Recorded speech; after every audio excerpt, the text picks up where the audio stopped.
Yurdumyň çarkynjyna bolşýaly hormat prezidentimiň hususy ulgama berýän iri däli gollawy bu wagtda telekeçiler üçin döwlet tarapyndan dördülýän ýeňillikler diýarymyň Dewap welaýatyna da aýdym beýany tapýar.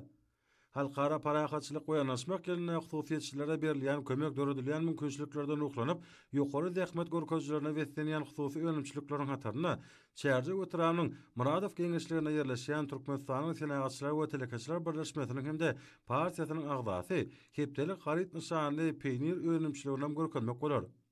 Hususy önümçilikde öňerilýän ýokary hili önümler bugünkü gün welaýatyň etrapdary şäherleriniň sewda nokatlarynyň onlarçasyna uğradylýar. Meniň özü bolsa dukanlarymyzda we ak bazalarymyzda azyk bolşularyň döredilmegine hususiýetçileriň münasip goşandydyr. Işleri barha ilerleyen peynir önümçiligine Gollandiýadan Hytaý Halk Respublikasynyň getirilen kämil enjamlar oturdulyp, geljekde önümçiligiň geriminiň hasa giňildilmegine garaşylýar.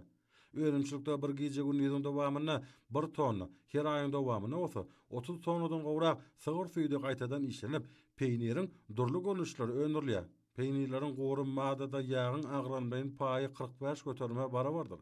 Texnologi taraplara laýyklykda işleri sağlaşly ýollar bilen bu önümçilikde her tonadan 96 kilogram ýokary derejeli peynir önüm alınýar. Önümçilik üçin gerek bolan sygyr suýdy esasan şahsy hojalyklardan satyn alyp, hil derejesine aýratyn talap bildirilýär. Barlahana şertlerine kämil enjamlaryň kömegi bilen önümçilige berilýän suýdyň hemde taýýar önümleriň ýaglylygy, turşulygy hemde dykyldygy şart hemde takyk bağlanyp ýalanmak derejesi öwrenilýär. Ýerlerine bellek geçdik önümçilikde çiğ malyň ýaglylyk görkezjetiniň möhüm ähmeti bar.